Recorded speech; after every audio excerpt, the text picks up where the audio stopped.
What if I told you the biggest cocaine conspiracy in British history wasn't hidden in distant jungles or luxury mansions, but in places just like yours? A warehouse with no sign above the door, a semi-detached on a suburban street, a flat where the neighbours thought nothing of the closed curtains. Behind them, tons of cocaine were being unpacked, repackaged, and moved into Britain's streets. This wasn't crime in the shadows. This was crime next door. It began with the everyday. A lorry reversing onto a quiet trading estate in Redditch, a semi-detached house on an unremarkable Leeds street, a ground floor flat in Dewsbury with its curtains drawn, indistinguishable from any other. Families walked by, children cycled past, neighbours carried shopping bags to their doors. There was nothing to suggest that inside these ordinary places, Britain's biggest cocaine pipeline was flowing unchecked. For months, more than 15 tons of high-purity cocaine entered the United Kingdom, hidden in crates of frozen chicken. The paperwork was clean. The Dutch hauliers carrying the loads had no idea where they were transporting. Every delivery passed through customs without question. 318 pallets came and went, each containing around 50 kilograms of cocaine. By the time detectives finally moved, the conspiracy had shifted over £1.5 billion worth of Class A drugs into British communities. Police would later describe it as one of the most dangerous conspiracies ever brought before a British court. But to understand how it worked, and how it was finally stopped, we need to go back to the beginning. To a warehouse in Redditch that looked like nothing at all. On Summer Street, among rows of identical industrial units, one address became the heart of the operation. From the outside, it gave no clues. Shutter doors rolled up and down, forklifts moved pallets, nothing looked out of place. But behind the steel walls, cocaine consignments were stripped out of the frozen chicken crates and repacked into holdalls ready for the road north. Tabriz Hussain, a trusted worker in the chain, was caught on police surveillance operating a forklift, moving pallets stacked with both meat and drugs. When officers eventually entered, the scene was telling: boxes half emptied, bricks stacked in bags, and a forklift still running mid-process. The Redditch warehouse was not a hub of chaos. It was clinical, efficient, designed to blend in and disappear into background noise. But Redditch was only the first layer. Once stripped from the food crates, the cocaine was routed into homes and flats that, to their neighbours, looked entirely unremarkable. In Beeston, Leeds, a modest semi-detached on Flaxton Street became one of the main processing points. Inside lived 30-year-old Cherie-Anne Rayner and her partner, 39-year-old Liam Harrington. They were not cartel figures. They were not known on the international stage. They were simply family and partners drawn into the core of the UK distribution arm. From their upstairs bedroom, kilos of cocaine were measured, broken down, and sealed again for movement back out onto the streets. When police raided in September 2022, they uncovered 132 kilograms of cocaine and 35 kilograms of crystal methamphetamine, a haul valued at around £19 million. Alongside the drugs were the tools of an industrial cutting house, digital scales, gloves, sealing machines, and lists of initials with weights next to them, recording who received what. Fingerprints linked both Harrington and Rayner to the packaging, but crucially, they also linked to Cherie-Anne's brother, the man police suspected of orchestrating the entire UK side of the conspiracy. His name was Stephen Rayner. At 31, he did not live a life of extravagance. He wasn't the one unloading lorries or driving vans. He stayed out of sight, avoided paperwork, and used encrypted phones to pass his instructions. Police described him as a lieutenant-type figure, not at the top of the international chain, but the trusted coordinator who ensured the pipeline into Britain kept flowing. His upstream contact was known only by the alias Fendi, believed to be tied directly to the Jalisco New Generation cartel in Mexico, one of the world's most violent and far-reaching cocaine suppliers. Rayner's role was to be dependable, organised and invisible, and for months he succeeded. Just a few miles away in Dewsbury, another property carried the weight of the empire. On the Crescent stood a ground floor flat rented by 23-year-old Megan Budden. From the outside, it looked like any other starter flat. But inside, the rooms were sparse, stripped of personal touches, filled instead with cupboards, holdalls and bags packed with cocaine. When officers forced entry in November 2022, they found 58 kilograms, about £5.8 million worth. Budden's fingerprints were on the wrapping, her movements tied to key delivery days. Detectives concluded the flat was a storage point, not a dealing den. Its job was to hold consignments securely between transfers, hidden in a place no one would question. Her partner, Brandon Mann, worked as a courier, collecting and delivering both drugs and cash across the country. Together, they played their part in keeping the line unbroken. By this point, detectives had already begun piecing together the chain. The West Yorkshire Organised Crime Unit had intercepted encrypted device traffic, identifying patterns of communication and suspicious references to high-value shipments. Surveillance teams tracked vehicles leaving Redditch, logging number plates, recording delivery times. Addresses in Leeds, Dewsbury and Glasgow began to align. Piece by piece, the investigators mapped a web that stretched silently across Britain. The Couriers were central. They were the arteries that moved the cocaine once it left the warehouses and homes. Without them, the system collapsed. But with them, tons of product flowed north and south, east and west, cutting across Britain without drawing attention. Two names became pivotal: 41-year-old Stephen Gibson and 30-year-old Darren Hunter, both from Glasgow. Neither man had a profile that suggested cartel involvement. Neither had prior convictions for serious drug offences. They were the kind of drivers you passed on the motorway and forgot within seconds. Their vehicles were ordinary, their routes unremarkable. They blended into the landscape, and that was precisely why they were trusted. Police surveillance began following them after the raids on Beeston, and Dewsbury had already provided major seizures. Officers pulled back, choosing not to swoop immediately, but to watch, record and connect. They logged number plates leaving Redditch. They tailed vans north, noting meeting points and handovers. Every journey added another piece to the puzzle. The cocaine pipeline was starting to reveal itself in motion. By late 2022, enough patterns had emerged. Officers saw Gibson's van leaving Redditch again and again, travelling hundreds of miles at a time. They saw Hunter meeting him in quiet car parks, moving holdalls from one vehicle to another. At first glance, nothing but criminal. There were no frantic exchanges, no obvious signs.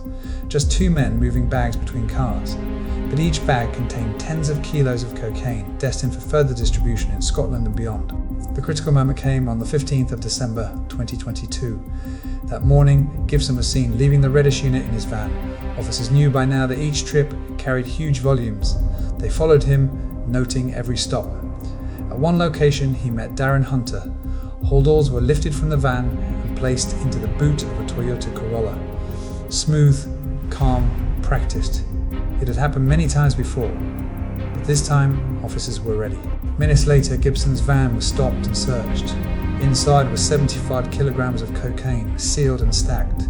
On the M6, Hunter's Corolla was pulled over. Another 40 kilograms were found in the boot. Together, the seizures totaled 115 kilos, worth around £11.5 million. It was a decisive blow. In one day, the Couriers were taken out of circulation and the network's silent arteries were exposed. Significance went beyond the drugs themselves. By stopping both vehicles simultaneously, police prevented excuses and denials. The chain of custody was complete, and the evidence linked directly back to the warehouse in Redditch, the homes in Leeds and Dewsbury, and the encrypted communications that tied them all together. It wasn't just about quantity, it was about structure. Investigators had been patient. They had resisted the urge to move at the first sign of drugs, instead letting the system run long enough to map every stage. That patience paid off. They now had seizures from three distinct points: Beeston, Dewsbury and the motorway Couriers. Each piece confirmed the others. Each link strengthened the chain of proof. But the work was far from over. Even with seizures in hand, detectives needed to tie the operation to its organiser. Surveillance alone wouldn't be enough in court. They needed fingerprints, communications and financial evidence. They needed to show that this wasn't a series of chance encounters or isolated stash houses. It was a coordinated conspiracy run from the shadows. The breakthrough came with the devices. Encrypted phones seized from suspects contained fragments of communication that, when pieced together, formed a clearer picture. Aliases were matched to real-world identities. Nicknames and chat logs corresponded to actual addresses. References to shipments lined up with the lorries already logged at Redditch. Incriminating detail built up in layers. And through it all, one name stood out: Stephen Rayner. He wasn't on the warehouse floor, he wasn't behind the wheel of a courier van, he wasn't signing paperwork or meeting lorries, but his fingerprints appeared on packaging, his encrypted messages instructed handovers, and his connections to his sister Cherie-Anne and her Beeston base cemented his role as the UK coordinator. By the time officers were ready to move, Rayner's position was undeniable. He had become the linchpin between an international cartel contact and the domestic logistics that made the pipeline work. He didn't have to touch the product himself. His power came from coordination. When detectives finally struck on December 15th, the operation unfolded with precision. The warehouse in Redditch was entered. Officers found Hussein in the middle of stripping shipments, forklifts running, pallets half emptied. At the same time, the couriers were intercepted on the motorway. In Leeds and Dewsbury, addresses were raided and stashes were secured. The conspiracy collapsed almost overnight. What had looked, to outsiders, like an ordinary flow of goods and ordinary lives, was revealed as one of the most significant cocaine networks Britain had ever seen. But the story did not end with arrests. The full picture needed to be laid out in court, and prosecutors wanted to ensure that every role, from organiser to courier, was properly identified and held accountable. That meant months of preparing evidence, linking seizures, and translating encrypted communications into a narrative a jury could follow. The trial would not be about mystery, it would be about clarity. And when it finally reached Sheffield Crown Court in November 2023, the scale of the operation stunned the public. The prosecution described it as one of the most complex and serious drug conspiracies ever uncovered in Britain. They spoke of tons of cocaine hidden in frozen chicken crates, of shipments arriving with flawless paperwork, and of ordinary homes transformed into industrial processing hubs. The Crown Prosecution Service made it clear this was not opportunistic crime. It was organised crime of the highest order. It was structured, deliberate, and motivated purely by greed. The evidence was overwhelming. Jurors heard about the Beeston raid, where officers recovered 132 kilograms of cocaine and 35 kilograms of crystal meth, alongside lists and equipment. They heard about the Dewsbury flat, where cupboards and holdalls held 58 kilograms of cocaine, worth millions. They saw the motorway interceptions, where couriers Gibson and Hunter were caught with 115 kilos in a single day. They were shown photographs of pallets in Redditch still stacked with chicken and cocaine side by side. But perhaps most damaging of all was the digital evidence. Encrypted phones linked conversations to movements. Messages discussed shipments, coded references tied to delivery days, and aliases connected to real addresses. Fingerprints found on packaging of Beeston and Dewsbury matched not only the residents but also Stephen Rayner himself. It was enough to prove he was not just aware of the operation, but orchestrating it. The prosecution called Rayner a lieutenant-type figure, the man trusted to run the UK arm of an international cartel pipeline. They pointed to his contact, known only as Fendi, believed to be tied to the Jalisco New Generation cartel in Mexico.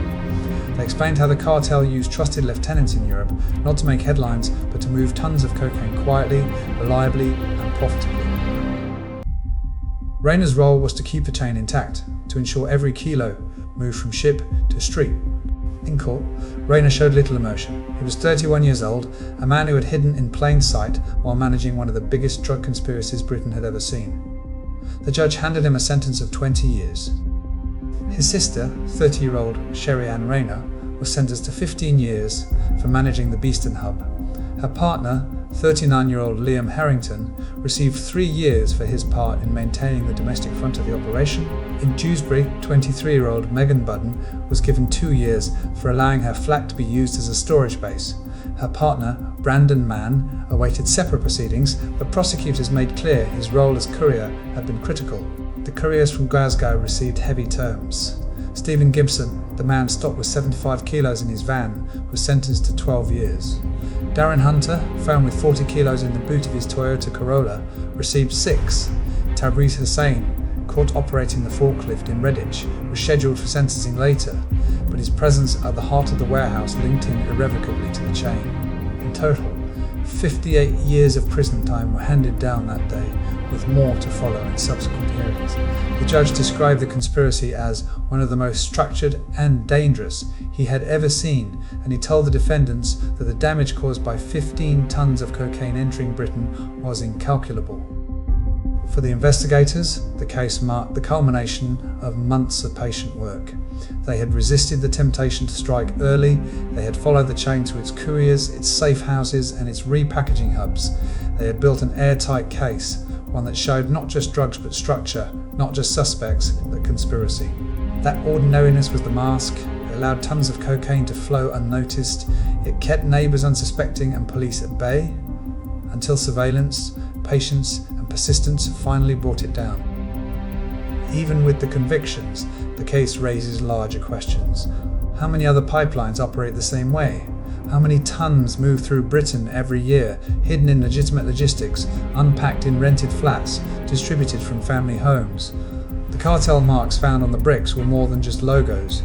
They were reminders that Britain's streets are tied to global supply lines, that violence thousands of miles away sustains profits here at home. The defendants may have looked ordinary, but the system they were part of was anything but. It was international, it was industrial, and it was ruthless. These stories take time to research and put together, and your support makes all the difference. If you'd like to see more cases like this uncovered, subscribe and turn on notifications.